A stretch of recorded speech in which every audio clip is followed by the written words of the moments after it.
Alright, we'll start by launching the Comm App application using the desktop shortcut that was created during the installation process. Once the home screen launches, we want to open the Radio MDTS option. Then select the radio that you're trying to connect to. For this tutorial video, that's going to be the CM300 version 2 receiver. And we see a visual of that radio display once you make the selection. Before we launch the Radio MDTS application for the version 2 radios, I want to emphasize a couple things. The first one being, do not launch multiple instances of the Radio MDTS application. Then prior to launching the Radio MDTS application for the version 2 radios, make sure that nothing is connected to the Ethernet port on your computer, sometimes referenced as also the network port. Make sure that nothing's connected to it. Next, the V2 radios require that the computer be set to a unique static IP address. Now, the Comm App will execute a script prior to launching the V2 Radio MDTS application, and this script will automatically configure the local Ethernet port on the computer to the required IP address. Now, after the Radio MDTS application launches, make sure to use a crossover Ethernet cable to connect the computer to the radio. The last thing to mention here is once you're done using the Radio MDTS application for the version 2 radios, make sure to select the Enable Dhcp button that will be displayed. Now this will launch a second script that will automatically configure the local Ethernet port on the computer to Dhcp. Now this is required to use that Ethernet port to connect to the FAA network and to use it to connect to the internet. Here is the Dhcp button that I was just talking about. Now we'll hit the launch button shown here to launch the V2 Radio MDTS application. Here's the script that executed. The text is hidden. Once now the Radio MDTS application launches, go ahead and make your Ethernet connection, and the software will automatically query the radio until a control session is established with the radio using the Ethernet port and your crossover Ethernet cable. And as you see here, it takes a few seconds, but then we're green as far as the connection. And now all of the available options for the radio, all the parameters, are no longer grayed out, and we can start querying radio parameters. The first parameter we'll look at is the operating frequency. It'll show the current frequency of the radio. It'll show the high and low operating frequency limits, and it'll give you options for you to make changes to that operating frequency. You can use the control knob as shown here, and you can also use the up and down buttons shown here to make changes to the operating frequency. Once the desired frequency is displayed, hit the apply change button to send that change to the radio, and as you see here, the current frequency of the radio was updated. The next parameter is the oscillator frequency reference. It'll show the current setting of that parameter and then shows you the options for you to make changes to that parameter. You can use the knob up and down buttons, or you can manually enter the desired step level as shown here. Then you hit the apply change button, and that will send that change to the radio, and as you see, the current step level updated. The RF squelch setting shows whether the squelch is on or off. And if you want to, you can toggle between the setting, hit the apply change button to make the changes to the radio, and as you see here, the setting updated. We're going to leave it enabled, hit the apply change, and as you see, the current setting updated. The audio Snr Squelch and level settings are two independent settings, and as you see here, you can toggle between the noise squelch, enable or disable, and then hit the apply button to make changes to that setting. Now the noise squelch level or step level, you can make changes independently as shown here, and then once you're ready to make a change to that setting, you can hit its own unique apply change button. And again, you can have the various methods of making changes to each specific setting independently, and as you see here, they have their unique apply change buttons. The RF squelch threshold, again, current step level, and then the options available for you to make changes to that specific parameter. You can manually enter those in, and once you're ready, hit the apply change button, and that sends the new update to the radio. The audio level and settings parameters are displayed here. Now these are three unique and distinct parameters that can be changed independently of one another, and this is why they have their own unique apply change button. So you have the audio step level, you have the audio compressor setting, and you also have the audio analog versus VoIP setting. And again, they all have their unique apply change buttons that you can make changes to each setting independent of one another. The next parameter we'll cover is the mute for the audio.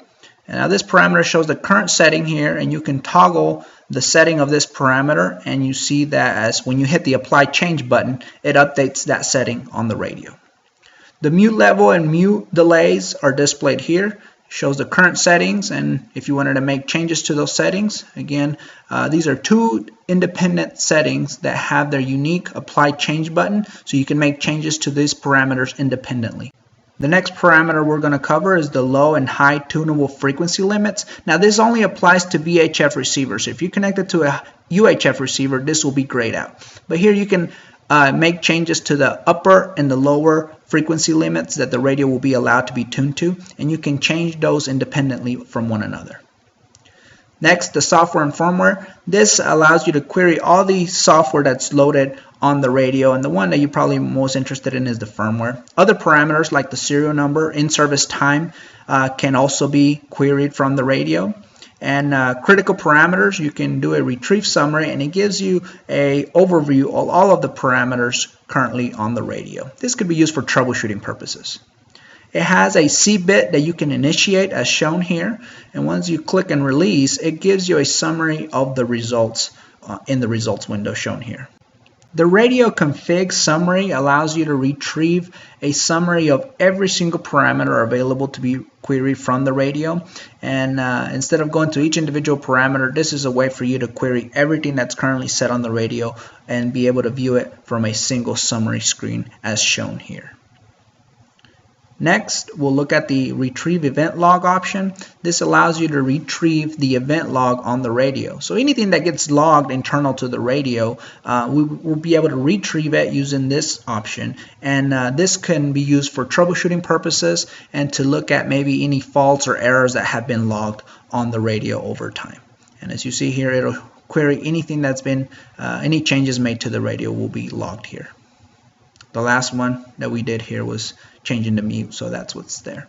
The reset option allows you to perform factory resets and warm resets. Now once you click on one like here, you have to confirm that that's actually what you want to do. If you cancel out, it won't execute the reset, it'll just cancel out. If you hit the OK button on the confirmation, it will actually go through, reset the radio, and then get a confirmation from the radio. After a reset has been confirmed, it's always a good idea to verify that you still have a connection with the receiver since it went through a reboot stage. And as we've shown here, we do have an active control session with the radio. We'll go through a factory reset and make sure that you are aware of the differences between warm resets and factory resets by reading these notes here. We'll go ahead and initiate it. Again, you can cancel out and it'll not execute the reset, but if you actually hit OK on the confirmation, you'll see that after a few seconds the radio reply with I confirmed the factory reset. And again, verify your connection after you do this to make sure that the radio came back, and as you see here, it's still going through the boot up process. Once it's back up, the software will automatically requery the radio to make sure that we have a good connection and we can query and make changes to parameters as needed.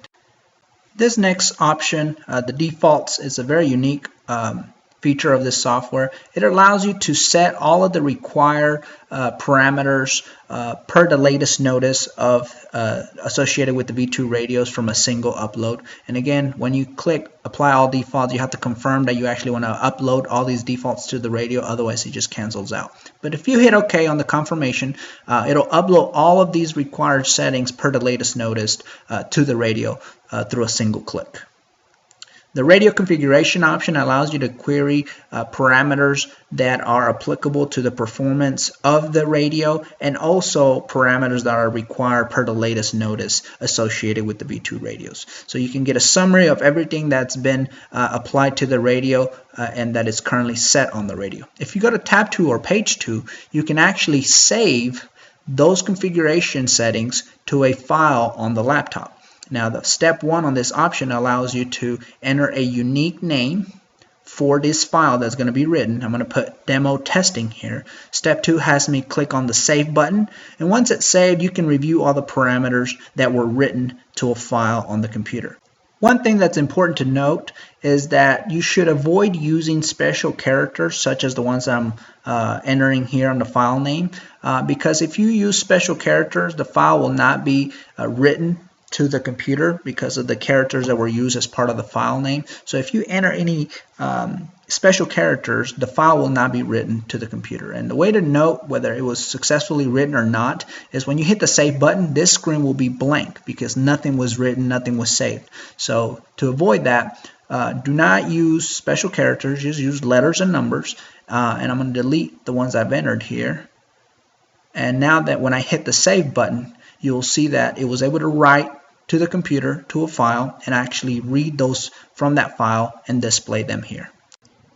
Now I'm going to close the save option, and now I'm going to go over the next option, which is to open an existing configuration file that's already saved on the computer and upload it to the radio. So we're going to open that up, and step one will have you open a file using the folder icon, and as you see here, here's the one we just created, but there's two defaults that are preloaded on the software automatically. These defaults were created by OKCAT. Select the right one depending on if you have a VHF or UHF receiver. Step 2 has you open the file, and then verify the parameters that are displayed from the file are the ones that you are interested in. Upload it to the radio, and that automatically uploads all these parameters to the radio through a single click. Now this default was created using an operating frequency of 127.975, and here's the old one. So we're going to requery the parameters on the radio, and when it comes back up, it should have the parameters that are associated with the configuration file that we just uploaded, and as shown here they are. Now the operating frequency is going to be off, so we can change that here using the software. So you go up to the operating frequency parameter and apply the correct operating frequency to the radio, and all the other parameters will be already set to a good starting point to tune these radios. Now this is useful whenever you're initially tuning a new radio. Upload the config file, update the frequency, and you're ready to go. The last option we'll go over here is the command prompt. This is more of a troubleshooting tool. If you have a troubled radio, a failed radio, and you call second level for support, we'll probably be able to provide some special commands to send to the radio to hopefully help isolate the anomaly or the problem within the radio. Again, more of a troubleshooting tool than anything else. And that's all for the Radio MDTS application for the version 2 receivers. You can close out the application by hitting the X as shown here. And again, thing to remember, once you're done with the Radio MDTS application for the version 2 radios, the computer Ethernet configuration is going to be for a static IP address. And so we want to enable DHCP by clicking on the DHCP enable button. A script will launch and reconfigure your Ethernet port for DHCP. And if you don't do this, you won't be able to connect to the FAA network or use your Ethernet port to connect to the internet. If you have any questions, don't hesitate to call us.